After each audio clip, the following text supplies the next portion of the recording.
Welcome back to Delaware Way. Delaware has a rich history and a rich culture, and the next two guests want you to experience all of that. Jim Yurasek and Cindy Snyder are with the Delaware Division of Historical and Cultural Affairs. Thank you so much for being here.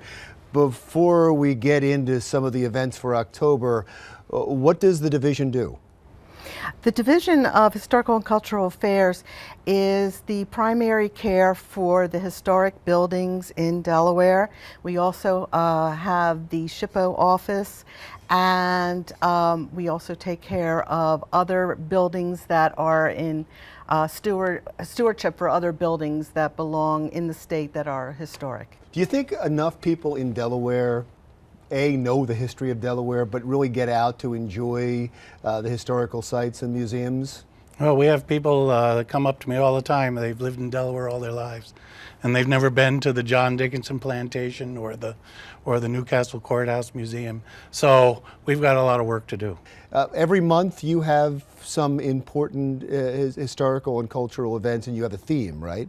What is it for this? Well, we sometimes have themes. The next month we're going to be focusing, there'll be a lot of Halloween related things. Smart. But one of the big things we're having is the day that William Penn made his first landing in the New World, and that was not in Philadelphia, but it was in Newcastle, Delaware.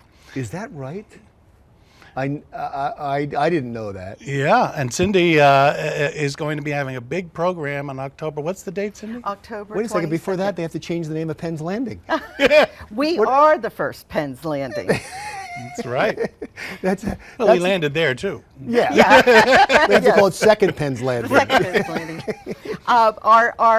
What we're doing is celebrating the 334th anniversary of Penn's landing in Newcastle. He landed there first to receive all the land that is Delaware today to be part of his Pennsylvania province, and we stayed that way until 1776, where in the courthouse building we separated from Great Britain and Pennsylvania, and we are like the Independence Hall of Delaware.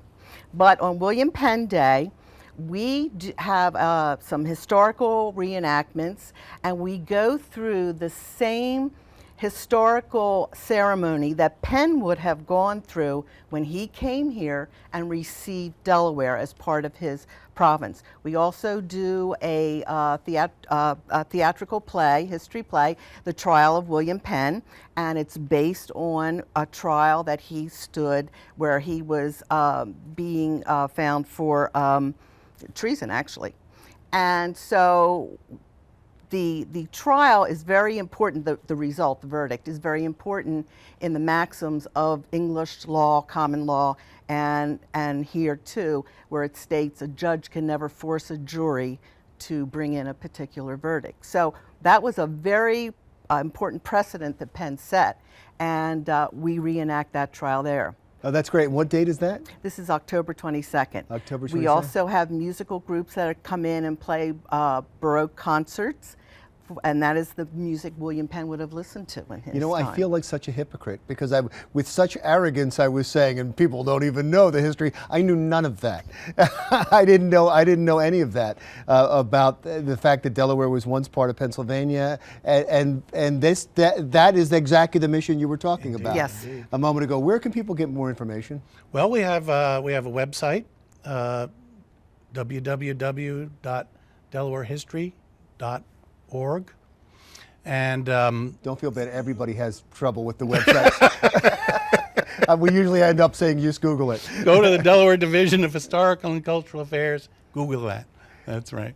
And so we have we put our annual calendar on there, all of our events.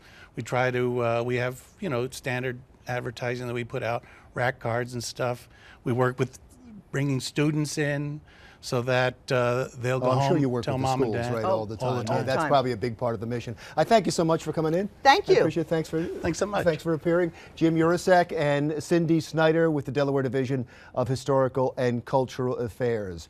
Penn's Landing, the first Penn's Landing, October 24th. When we come back, there is a place called Victory Village that is a wonderful village to help veterans assimilate back into life outside the military. We'll talk to the man who founded it when we come right back.